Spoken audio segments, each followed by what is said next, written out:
Échouer à une compétition, c'est pas la fin du monde.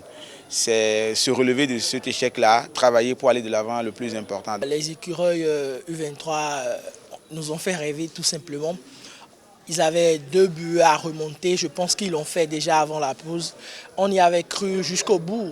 Le 3e but est intervenu après la 110e minute. C'est un autogol qui vient tout gâcher, hein, parce que jusqu'à la 85e minute de jeu, le Bénin était déjà qualifié, mais un autogol a tout gâché. Il faut féliciter les gars, ils ont fait l'essentiel. Et on a vu des écureuils qui ont vraiment bataillé dur, des écureuils qui ont compétité dur. On a vu également un coaching gagnant du côté de Adoula. Nous avons vu des jeunes très engagés qui ont voulu obtenir la qualification pour cette compétition.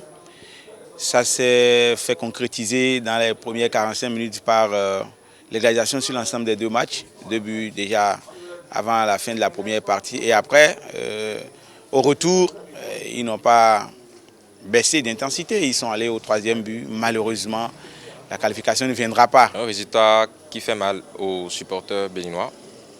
Si j'enlève mon manteau de journaliste, je suis supporter, je suis béninois après tout. C'est un résultat qui fait mal, surtout que nous étions à quelques minutes de la qualification, nous avions remonté les 2 buts.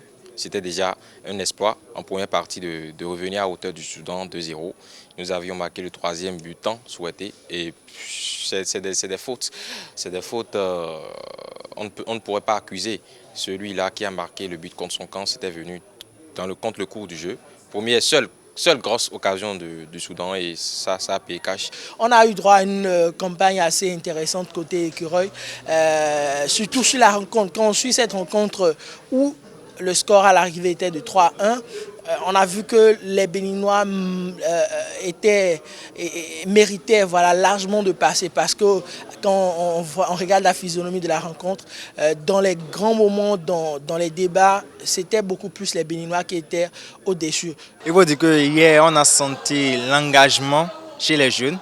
Il y avait l'engagement, il y avait l'ambition, il y avait cet esprit de gagne. Remonter 2 buts à la première mi-temps et ce sont les écureuils qui le font. Moi, j'étais étonné hier au stade. Des jeunes qui ont réussi à combiner le ballon, à enchaîner jusqu'à une dizaine de passes sans perdre le ballon. Ça fait longtemps qu'on a vu ça. Donc, j'ai eu l'impression que ce n'était pas le Bénin. Il y avait eu de la production de jeu. Les jeunes étaient engagés, ça allait de l'avant. Ce n'était pas un bloc bas comme nous l'avons l'habitude de voir avec nos équipes nationales. Donc, malheureusement, la qualification n'est pas arrivée. Je ne sais pas s'il faut parler de mérite ou s'il faut parler de l'environnement. Et on était déjà tout proche d'une remontada. Malheureusement, le but à l'extérieur compte. En Europe, ça n'existe plus. C'est l'UEFA qui a créé sa loi. L'UEFA a encore retiré sa loi. Et pourquoi pas la CAF? Mais il faut pas tout ignorer dans le but marqué à l'extérieur. C'est aussi un plus pour l'adversaire. Donc le Bénin aurait pu le faire dans son déplacement, qu'on ne serait pas là à crier cette défaite. Donc c'est une règle instaurée, tout le monde le sait.